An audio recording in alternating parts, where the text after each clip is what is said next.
Selamat hari Minggu. Saya percaya kasih setia Tuhan selalu baru setiap pagi. Voice of Pentecost kali ini akan membahas mengenai dinamika kesembuhan ilahi. Apakah kamu pernah mengalami sakit dan disembuhkan Tuhan melalui mujizat? Atau malah pernah lihat orang yang sakit dan didoakan tapi nggak sembuh-sembuh? Jadi sebenarnya kesembuhan ilahi itu beneran ada atau enggak sih? Dan apakah pelayanan kesembuhan ilahi masih sesuai dengan kemajuan zaman now? Dalam Alkitab ada ratusan ayat janji Tuhan bagi kesembuhan umatnya. Banyak peristiwa dicatat orang-orang mengalami kesembuhan secara mujizat. Contohnya dalam perjanjian lama, Raja Hizkia yang disembuhkan atau Naaman yang disembuhkan dari penyakit kusta dan masih banyak lagi. Perjanjian baru juga mencatat ada begitu banyak peristiwa mujizat kesembuhan ilahi baik melalui pelayanan Tuhan Yesus maupun melalui pelayanan para rasul. Nah, sebagai insan Pentakosta, kita percaya bahwa kesembuhan ilahi terjadi karena pengorbanan Tuhan Yesus di atas kayu salib. Kita percaya bahwa mujizat tetap terjadi sampai sekarang karena Allah masih terus melakukan perbuatannya yang ajaib yang melampaui kemampuan manusia dan hukum alam. Yang harus kita pahami sebagai insan Pentakosta adalah bahwa pengajaran Injil harus berpusat kepada Yesus yang adalah juru selamat kita, penyembuh yang membaptis dengan Roh Kudus, yang menguduskan kita, dan Raja yang akan datang kembali. Jadi, pelayanan kesembuhan ilahi tidak terpisahkan dalam pemberitaan Injil, karena Tuhan Yesus adalah Sang Penyembuh. Pelayanan kesembuhan ilahi ini bisa melalui doa dari hamba Tuhan, maupun doa pribadi si penderita penyakit itu sendiri. Tempatnya bisa di mana aja, bisa dari KKR, ibadah onsite, ibadah online, atau bahkan dari rumah loh. Ada dua hal yang akan kita bahas terkait dinamika pelayanan kesembuhan ilahi ini. Yang pertama, apakah semua orang sakit yang didoakan pasti mengalami kesembuhan? Kalau janji Tuhan sih, ya dan amin. Tuhan Yesus sudah mati di kayu salib untuk kesembuhan kita. Terus kok nggak sembuh? Masalahnya bukan ada di janji Tuhannya, tapi ada di faktor yang mungkin ada di dalam diri kita yang harus diselesaikan lebih dulu. Forum Teolog GBI dalam pandangan teologis tentang penyakit memaparkan ada beberapa fakta mengenai penyakit. Yang pertama, ada penyakit akibat dosa kita. Yang kedua, ada hukuman Allah. Yang ketiga, karena perizinan dan kedaulatan Tuhan. Yang keempat, penyakit karena kejahatan iblis. Yang kelima, penyakit karena ulah manusia yang tamak, serakah, korup, dan destruktif. Untuk itulah kita perlu terbuka, mengaku dosa kita, memohon dan berdoa dengan iman. Seperti yang tertulis dalam Yakobus 5 ayat yang ke-14 sampai 16. Pelayanan ini merupakan bagian dari pelayanan yang dilakukan gereja. Tetapi hamba Tuhan dan gereja bukanlah Sang Penyembuh. Yang menyembuhkan tetap Tuhan Yesus sendiri. Hamba Tuhan dan gereja hanyalah alatnya. Jika seseorang didoakan dan gak sembuh saat itu juga, bukan berarti kita boleh seenaknya bilang, wah kamu gak beriman nih. Atau wah kurang doa ya. Proses kesembuhan ada yang langsung terjadi, yang artinya langsung sembuh setelah didoakan. Namun ada juga yang harus melalui beberapa proses, seperti konseling. Atau didoakan beberapa kali baru mengalami kesembuhan. Yang kedua, apakah pelayanan kesembuhan ilahi masih sesuai atau relevan dengan situasi saat ini? Sudah jelas perintah Tuhan bagi kita sebagai anak Tuhan untuk mendoakan orang sakit tidak pernah dicabut. Justru pelayanan ini berjalan selaras dengan penginjilan. Namun kenyataannya gak mungkin dong kita bikin acara di lapangan bola terus ngumpulin semua orang yang sakit. Atau datang seenaknya ke rumah sakit. Apalagi ke ruang isolasi penderita COVID. Dan mendoakan mereka secara langsung agar mereka mengalami kesembuhan. Kenapa gitu? Karena pemerintah sudah mengeluarkan protokol kesehatan yang begitu ketat. Jika kita melanggar peraturan ini, maka kita sama aja lagi melawan pemerintah. Dalam catatan Christian Evangel, ada satu kejadian pada tahun 1918 sampai 1919, di mana pandemi flu Spanyol menjadi momok mengerikan bagi dunia. Ada sekitar 50 juta orang meninggal akibat pandemi ini. Tetapi yang menarik, insan Pentakosta pada saat itu mengikuti anjuran pemerintah untuk meniadakan pertemuan ibadah dan mengkarantina yang sakit. Mereka tetap tinggal di rumah dan berdoa. Tetapi mereka terus menyatakan bahwa Allah adalah tabib. Sama seperti yang kita lakukan sekarang ini nih. Luar biasanya, dampaknya adalah banyak orang yang lahir baru dan disembuhkan dari sakit penyakit akibat pandemi tersebut. Kesaksian iman mereka kepada Allah dan doa membuat mereka mampu melewati krisis. Keterbatasan pelayanan karena social distancing bukan berarti pelayanan kesembuhan ilahi menjadi tidak relevan atau membuat kita tidak bisa melakukan pelayanan kesembuhan ilahi. Tuhan memberikan ide-ide kreatif melalui sarana yang ada di sekitar kita nih. Misalnya sosial media dan teknologi informasi. Seperti pada zaman rasul-rasul yang secara kreatif menggunakan media perantara dan diurapi Roh Kudus. Seperti sapu tangan atau kain yang pernah dipakai oleh Paulus menyembuhkan segala penyakit dan mengusir roh jahat saat diletakkan di atas orang-orang yang sakit. Jadi, pelayanan itu tidak terbatas dalam pertemuan fisik. Allah juga bisa bekerja melalui ibadah online, melalui panggilan telepon, video call, atau menggunakan media sosial. Berabad-abad yang lalu, pelayanan kesembuhan ilahi telah dilakukan oleh nabi-nabi di Perjanjian Lama, Tuhan Yesus, dan rasul-rasul di Perjanjian Baru. Tidak berhenti sampai di situ. Pelayanan kesembuhan ilahi juga masih relevan dengan zaman now.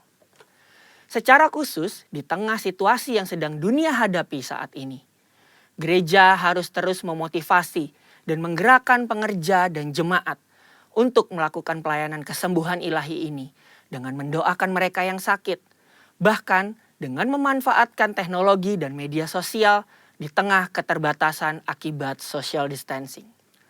Pelayanan kesembuhan ilahi merupakan karunia Roh Kudus yang diberikan kepada gerejanya.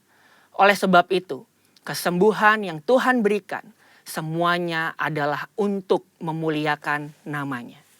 Tuhan Yesus memberkati. Halo saudara, puji nama Tuhan, kita sudah berada di akhir bulan Agustus. Di sepanjang bulan ini kita sama-sama telah merayakan kemerdekaan Republik Indonesia. Saya yakin dan percaya, kita semua telah dimerdekakan oleh darah Yesus Kristus. Di akhir bulan ini kita masih melakukan ibadah secara online. Dan saya yakin dan percaya itu tidak akan mengurangi sukacita dan semangat kita dalam beribadah.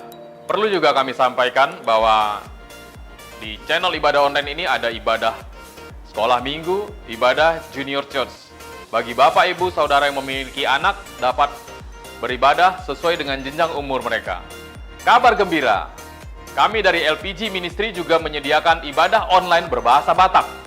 Horas Madihita Saluhutna. Bapak, Ibu, Saudara dapat menyaksikannya di channel LPG Ministry. Baik Bapak, Ibu, Saudara, sebentar lagi kita akan masuk dalam ibadah kita.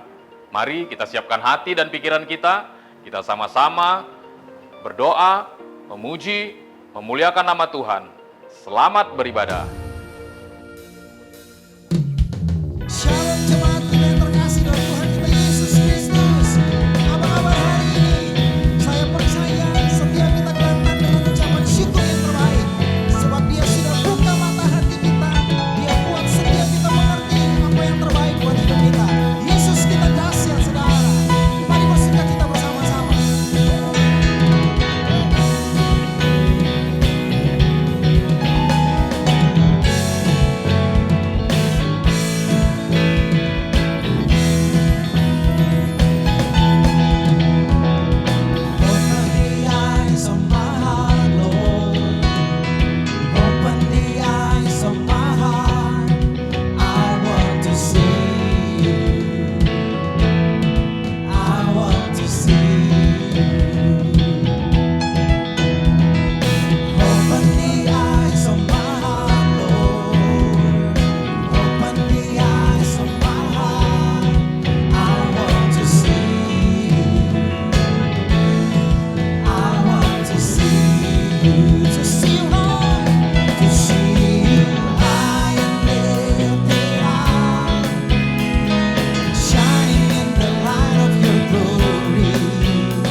punya Tuhan seperti Engkau Tuhan. Waktu kami rasakan Roh-Mu, Roh Kudus ada di tengah kami. Kami rasakan kasih yang mempesona setiap kami Tuhan. Kami begitu terkagum akan Engkau Tuhan. Kasih yang sempurna bagi kami. Karena itu kami mau bawa persembahan kami yang terbaik bagi Engkau Tuhan. Syukur kami yang terbaik. Dari tempat di mana kami berada. Dari tempat itu Tuhan. Kami naikkan pujian ini buat Engkau Tuhan. Mari berdoa semua saudara. Terima kasih. Terima kasihlah. Allah yang ajaib. Kasih yang sempurna.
Terima kasih Tuhan Yesus.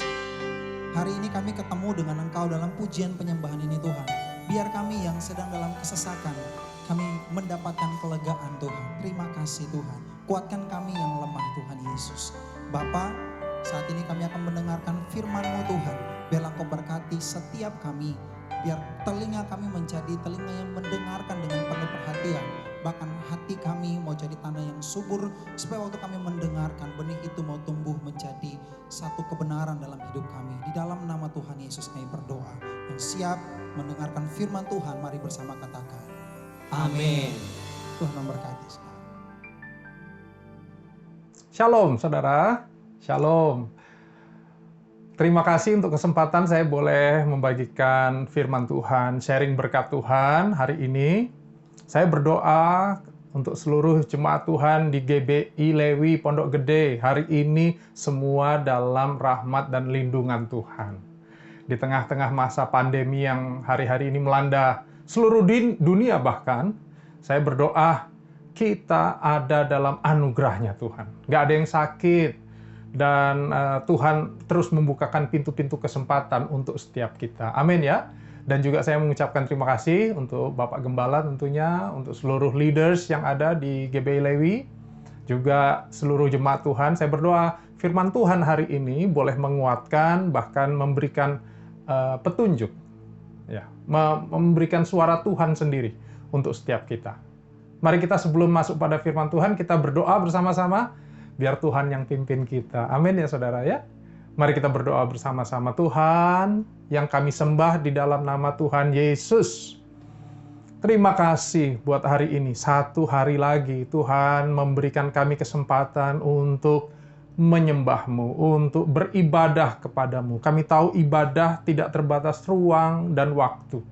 Ibadah gereja adalah kami sendiri. Kami adalah gereja Tuhan. Untuk itu, hari ini Tuhan, biarlah Engkau sendiri berbicara melalui firman Tuhan, dan kami semua boleh menjadi orang-orang yang menghidupi rencana-Mu dalam hidup kami. Bapa, terima kasih. Terima kasih. Pimpin hari ini kami semua dalam nama Tuhan Yesus. Sama-sama katakan, amin. Haleluya. Saudara semangat untuk hari ini, untuk firman Tuhan. Amin ya saudara. Nah, saya mau kasih tema sharing firman Tuhan hari ini dengan judul ini, sikap pantang menyerah. Ya, yang dalam bahasa Inggris pakai kata strive attitude. Ya, sikap yang terus berjuang gitu. Tapi sebelumnya mari kita baca firman Tuhan. Pembacaan firman Tuhan hari ini diambil dari Filipi 4 ayat 4 sampai 9. Lagi ya saudara ya, Filipi 4 ayat 4 sampai 9. Lihat di Alkitab saudara di rumah. Saya berdoa sepanjang ibadah online ini kita makin rajin baca Alkitab. Amin ya. Loh, kok nggak ada yang amin nih? Amin. Haleluya. Ya, Filipi 4 ayat 4 sampai 9. Perhatikan Alkitab saudara, saya bacakan untuk Bapak Ibu saudara. Filipi 4 ayat 4 berkata, bersukacitalah senantiasa dalam Tuhan. Sekali lagi kukatakan, bersukacitalah. Ayat 5, hendaklah kebaikan hatimu diketahui semua orang. Tuhan sudah dekat. Janganlah hendaknya kamu khawatir tentang apapun juga. Tetapi nyatakanlah dalam segala hal keinginanmu kepada Allah dalam doa dan permohonan dengan ucapan syukur. Amin ya. Ayat 7. Damai sejahtera Allah yang melampaui segala akal akan memelihara hati dan pikiranmu dalam Kristus Yesus. Jadi akhirnya saudara-saudara, semua yang benar, semua yang mulia, semua yang adil, semua yang suci, semua yang manis, semua yang sedap didengar, semua yang disebut kebaikan dan patut dipuji, pikirkanlah semuanya itu. Ayat 9. Dan apa yang telah kamu pelajari, dan apa yang telah kamu terima, dan apa yang telah kamu dengar, dan apa yang telah kamu lihat padaku, lakukanlah itu. Maka Allah sumber damai sejahtera akan menyertai kamu. Nah, saya akan bagi sharing firman Tuhan hari ini dalam 3 bagian. Yang pertama, kultur dunia yang sangat menekankan nilai material. Lagi ya saudara ya, bagian pertama adalah kultur dunia yang sangat menekankan nilai-nilai material, materialistis. Ya. Nah, hal ini kalau kita bisa lihat hari-hari ini di sosmed ya, dunia sosmed, dunia maya. Saya percaya semua saudara mungkin punya account sosmed, mungkin punya Instagram. Anak-anak sekarang malah punya apa itu? TikTok ya, sosmed ya. Kita bisa lihat kalau di dalam dunia sosmed, dalam dunia maya ini, semua arahnya kepada menilai segala sesuatu dari yang kelihatan, tentu saja sosial media ya. Dan hal ini seringkali membuat kecenderungan untuk kita, orang percaya, ya, melihat dan menilai segala sesuatu dari yang kelihatan.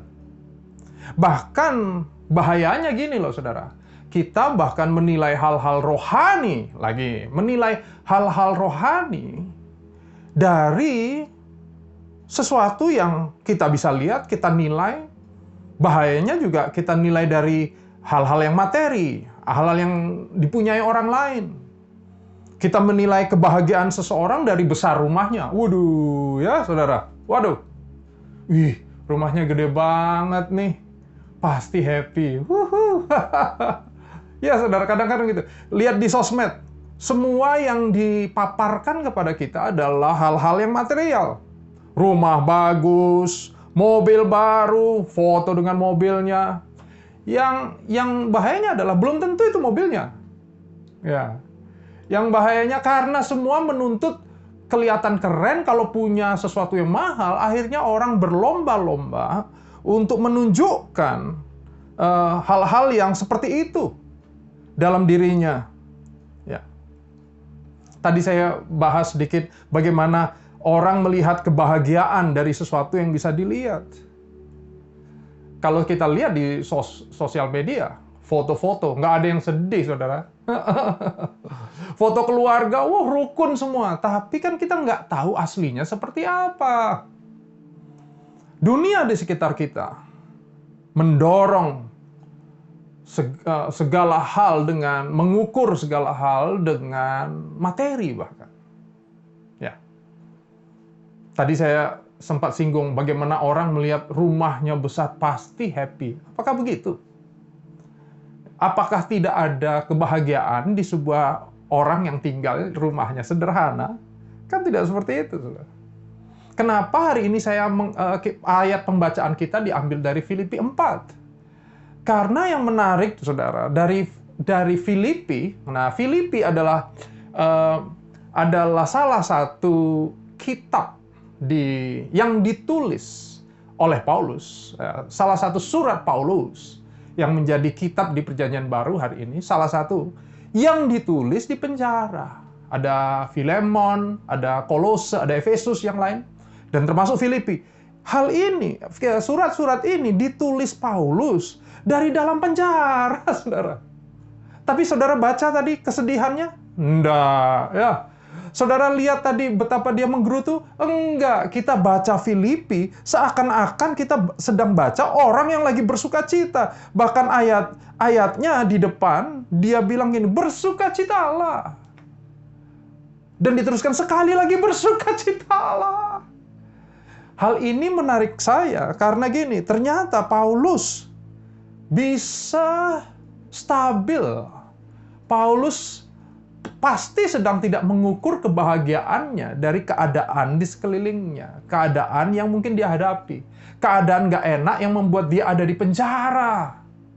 Tapi justru di penjara dia menulis banyak surat-surat. Dan kalau kita lihat surat-surat yang dimasukkan di Alkitab, kita melihat betapa Paulus tidak meletakkan kebahagiaannya di apa yang dia bisa lihat secara materi.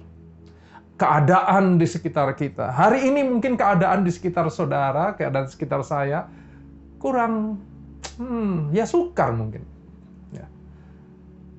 Keadaan yang berat mungkin untuk beberapa saudara. Mungkin ada di antara saudara yang sedang sakit.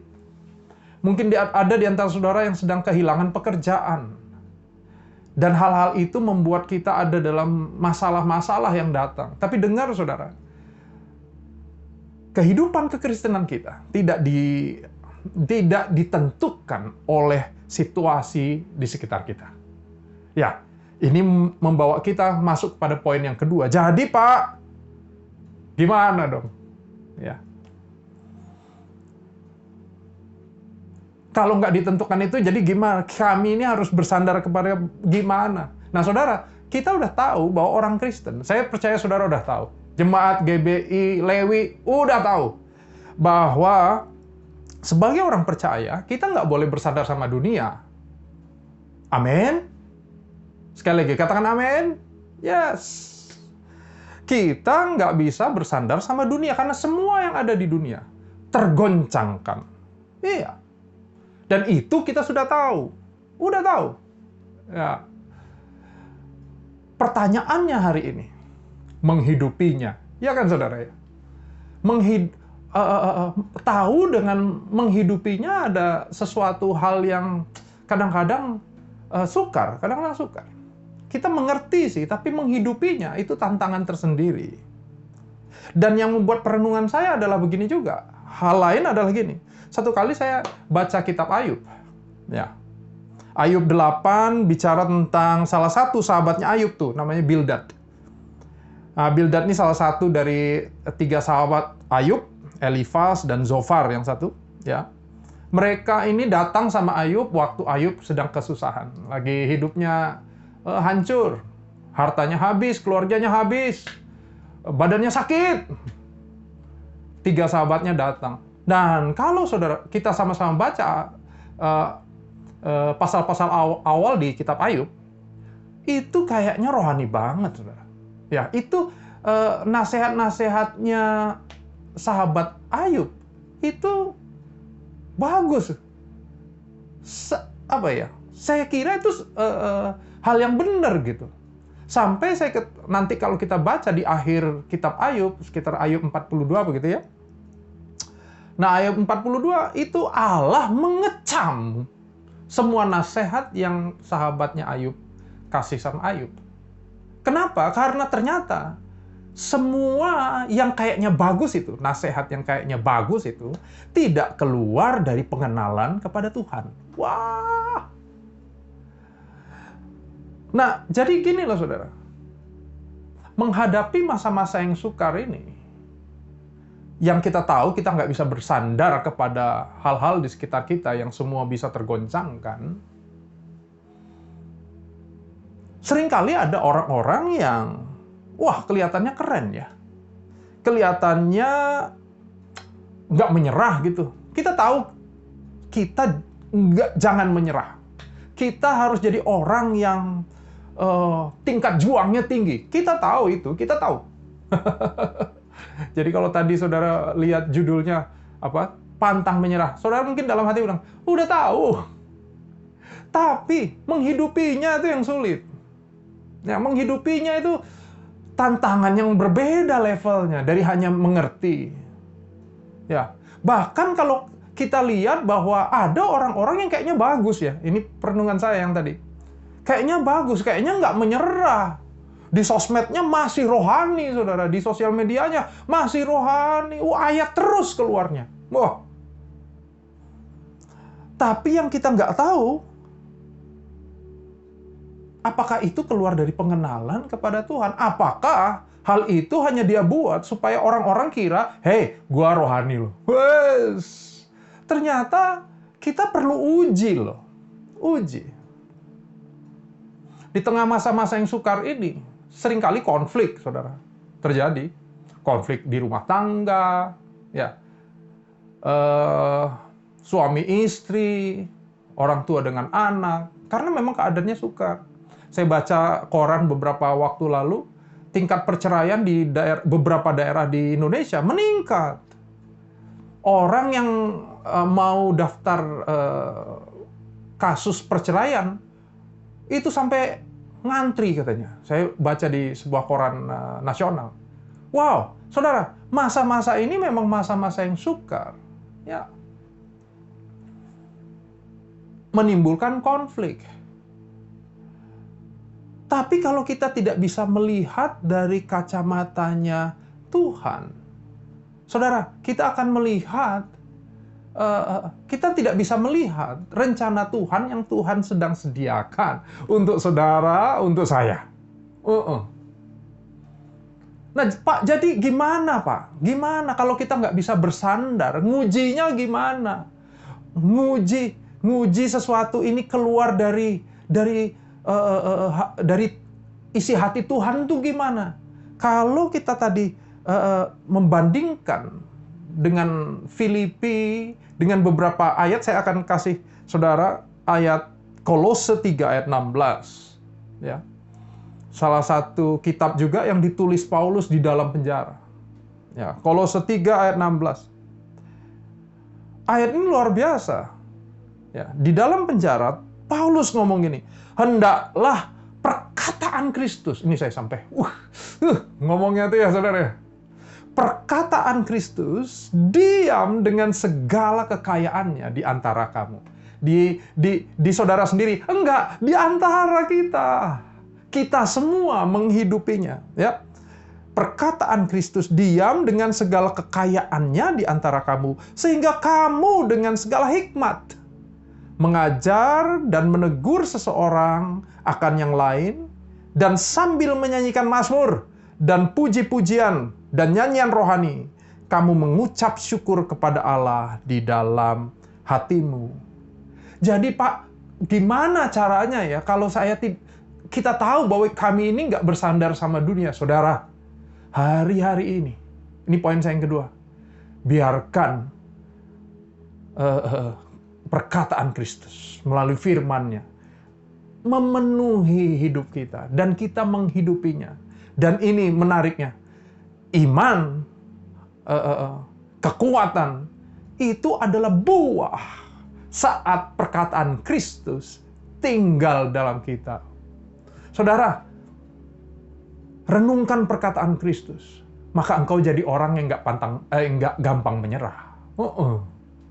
Renungkan perkataan Kristus, maka engkau akan melihat konflik-konflik di sekitar kita adalah sebuah konflik yang menajamkan satu sama lain, bukan menghancurkan, memecahkan, ya kan saudara? Ya, ada beberapa orang datang kepada kami dan ngomong tentang masalah mereka. Mereka sedang ada dalam konflik di tengah organisasinya, di tengah pemimpinnya, konflik sama pemimpinnya, curhat gitu ya. Tapi yang kami temukan adalah gini, semua konflik akan menjadi sebuah konflik yang menajamkan kita. Ya, menajamkan kita. Makin membawa kita kepada Allah, asal kita merespon dengan benar. Bagi ya saudara ya, respon dengan benar. Biasanya kalau orang datang curhatnya tuh selalu nyalain orang. Lucu deh saudara ya.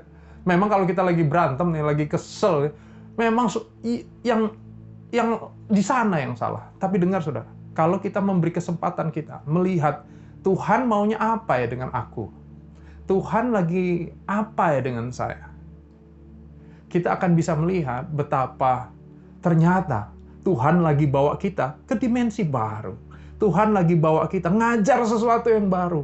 Tuhan lagi angkat kita masuk rencananya. Amin ya saudara ya. Jadi yang pertama tadi adalah kultur dunia di sekitar kita mendorong kita menilai segala sesuatu dengan materi. Tapi nomor dua, kita mau memutuskan hidup dalam perkataan Kristus agar buah-buahnya adalah pantang menyerah, agar buah-buahnya adalah mengerjakan rencana Tuhan, mengerjakan panggilannya, ya. Dan yang terakhir aplikasi. Pak, sekarang saya sedang dalam kebingungan nih, lagi dalam masalah. Saya harus gimana dong? Apa yang saya bisa buat? Saya mau tinggalkan beberapa poin ini sama saudara, dan saya berdoa saudara bisa menghidupinya. Amin. Ayat yang tadi kita baca, Filipi 4 ayat 4-9, saya ringkas sedikit. Kalau saudara lihat, di awal, ya. Ayat 5 berkata, hendaklah kebaikan hatimu diketahui orang, Tuhan sudah dekat. Ayat 6 berkata, janganlah hendaklah kamu khawatir tentang apapun juga. Amin. Ya. Tapi ini yang menarik. Tetapi nyatakanlah dalam segala hal keinginanmu kepada Allah dalam doa dan permohonan dengan ucapan syukur. Amin. Jadi yang pertama, kalau lagi dalam masalah, banyak doa. Masalahmu ngomongin sama Tuhan, Tuhan kontrakanku belum bayar nih, Tuhan aku perlu pekerjaan, Tuhan aku lagi dalam masalah, Tuhan aku mau di PHK nih, Tuhan. Ya. Tuhan, naikkan permohonanmu. Pak, permohonan saya receh, Pak. Anak-anak sekarang gitu. Pak, kepentingan saya. Saudara, ayatnya bilang, naikkan dulu doa. Tapi akhiri dengan ucapan syukur. Ucap syukur untuk apa? Untuk jalan Tuhan. Ucapan syukur untuk apa? Untuk mujizatnya. Ucapan syukur untuk apa? Untuk pertolongan. Naikkan syukur. Yang berikutnya, nanti ayat 7 bilang, damai sejahtera Allah akan dicurahkan. Ayat ini keren banget. Ayatnya bilang damai sejahtera Allah yang melampaui segala akal. Masalahnya mungkin masih ada, tapi sudah damai sejahtera. Sehingga menghadapinya, saudara, bisa dengan apa yang Tuhan, nggak dengan emosi gitu loh. Ya, saudara tenang, damai sejahtera. Sehingga saudara, kita nggak salah melangkah. Ayat 8 bilang, jadi akhirnya saudara-saudara, semua yang benar, mulia, adil, suci, manis, sedap didengar, semua yang disebut kebaikan, patut dipuji, pikirkanlah itu. Artinya apa? Renungkan firman Tuhan. Renungkan hal-hal yang benar. Dan terakhir adalah terima dan melangkah dengan iman. Ayat 9, dan apa yang kamu pelajari, apa yang kamu terima, apa yang telah kamu dengar, apa yang kamu lihat daripadaku, apa saudara? Lakukanlah itu. Ois. Ya, bawa sama Tuhan dalam doa, ucap syukur, engkau akan terima damai sejahtera. Itu akan membuat engkau merenungkan firman-Nya setiap waktu, tinggal dalam perkataan Kristus, dan berjalan, melakukan dengan iman. Haleluya. Saya akan tutup. Tapi sebelum kita berdoa, saya teringat, kalau saudara hari ini dalam kesukaran yang besar, ingatlah bahwa Tuhan Yesus mengasihi kita. Dia pernah tertolak, iya, untuk kita.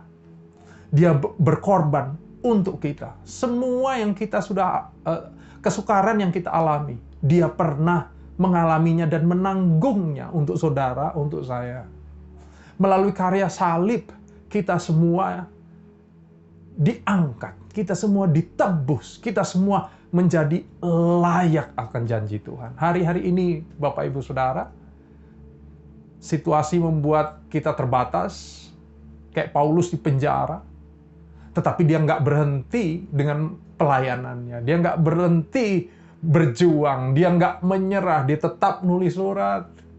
Dia tetap melakukan sesuatu untuk Tuhan. Dia tetap mengarahkan hatinya sama Tuhan. Dan ternyata Tuhan angkat luar biasa. Contohnya Paulus, surat-suratnya menjadi dasar kekristenan kita hari ini. Kita nggak ngerti mungkin hal sederhana yang kita kerjakan hari ini, ternyata menjadi pintu mujizat juga untuk orang lain. Bapak Ibu Saudara yang terkasih, saya tutup hari ini dengan pesan Tuhan bahwa Dia mengasihi saudara, mengasihi saya. Sadari bahwa waktu kita renungkan firman Tuhan, kita akan menjadi pribadi-pribadi yang tidak gampang menyerah. Amin. Mari kita berdoa bersama-sama. Tuhan, terima kasih untuk firman-Mu. Terima kasih untuk suara-Mu. Terima kasih Engkau Allah yang terus ada beserta dengan kami. Engkau Allah yang menyertai kami di tengah-tengah masa yang sukar sekalipun.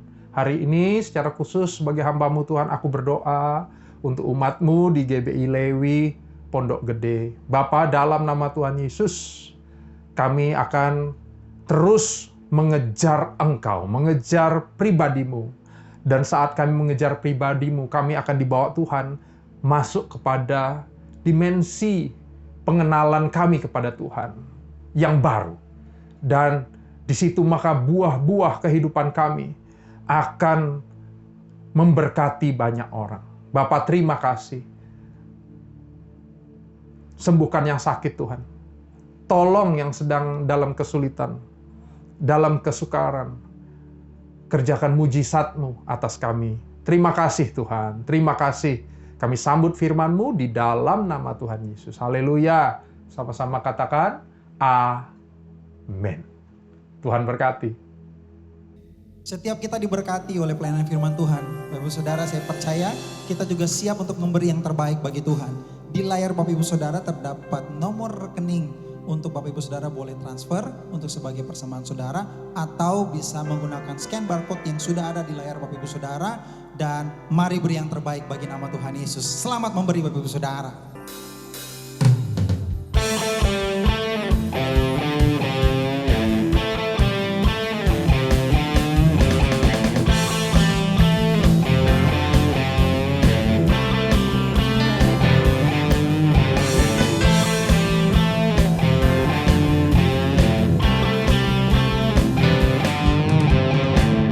Terangmu yang telah ubah hidupku, Kau jadikan aku cinta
Mari saudara, kita angkat kedua tangan kita untuk menyambut doa berkat. Kiranya berkat perlindungan, anugerah demi anugerah, dan damai sejahtera yang melimpah dari Allah Bapa, kasih yang sempurna di dalam Tuhan kita Yesus Kristus, persekutuan yang manis dengan Roh Kudus, pertolongan kuasa dan penghiburannya, menyertai, memberkati kita semua dari saat ini, hingga Yesus datang menjemput kita semua di awan yang permai, dan kita akan bersama dengan Yesus kekal untuk selamanya. Mari semua percaya dan sudah terima berkat Tuhan. Sama-sama kita katakan, amin. Haleluya, ibadah telah selesai. Kita telah sama-sama beribadah dengan baik. Kami berdoa supaya Bapak, Ibu, Saudara di minggu-minggu ke depannya memperoleh perlindungan daripada Tuhan Yesus Kristus. Kami juga mengingatkan, pada hari Kamis, jam 8 malam, ada ibadah Healing and Blessing. Bagi Bapak, Ibu, Saudara yang rindu didoakan atau memiliki pergumulan dalam hidup, dapat mengikuti ibadah ini. Di hari Sabtu juga ada rumah doa yang diadakan setiap jam 6 pagi. Kita sama-sama berdoa, memuji dan memuliakan nama Tuhan. Pada akhirnya, saya, Jeffrianta Stepu, undur diri dari hadapan Anda. God bless you.